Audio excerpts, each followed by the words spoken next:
It was 3 a.m. when my phone buzzed with a message that changed everything. You re-dead. Get out of our house, or we'll make you leave. If you've ever felt like your house was watching you, this story will keep you up tonight. When Ryan and I bought our first house, it felt like a dream come true. A big backyard, wide hallways, rooms for each of our kids, finally space to breathe. Our twins, Eliza and Noah, couldn't stop running around, shouting, laughing. Even baby Joseph cooed happily in my arms. For a few blissful hours, everything felt perfect until Elisa pointed toward the hallway and said, "The funny man is making faces." Ryan and I both looked. There was no one there. That night, I brushed it off. New house, overactive imagination. But as soon as we sat for dinner, Joseph started laughing too, at the same empty hallway.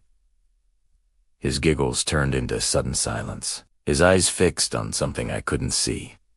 That's when the air turned cold. Later, in bed, I told Ryan, "I don't think we're alone here." He laughed softly. "Jane, it's just an old house settling." But I couldn't sleep, because right after midnight, I heard something dragging across the kitchen floor. Slow, heavy,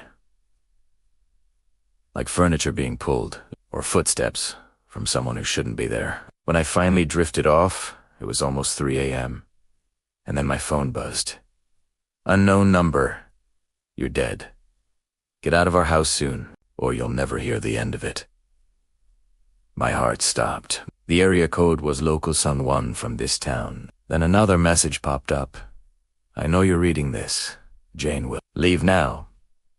Before I could wake Ryan, a scream ripped through the hallway. A little girl's scream, but it wasn't Eliza's. It was higher, sharper, distorted. I grabbed the baby monitor. It was off. When I shook it back to life, I wished I hadn't.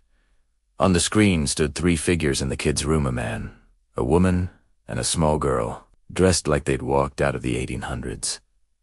At first, their shapes flickered, faint like smoke. Then their faces began to twist. The man's neck bent backward at an impossible angle.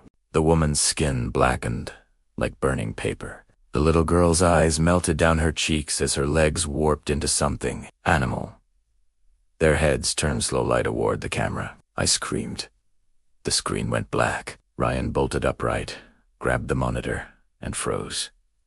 "What the hell?" he whispered. Before he could finish, a loud, inhuman shriek filled the air. We both looked at each other. "That came from their room," I said. Ryan didn't hesitate. He ran down the hall.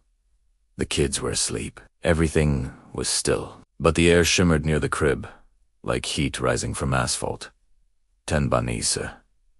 "Jane," Ryan said quietly, "get the kids. We're leaving." He didn't have to say it twice. I scooped up the twins. He grabbed Joseph, and we rushed downstairs. But the front door wouldn't open. "It's stuck," Ryan hissed, twisting the knob. Then came the creak of footsteps, slow, deliberate, from the staircase.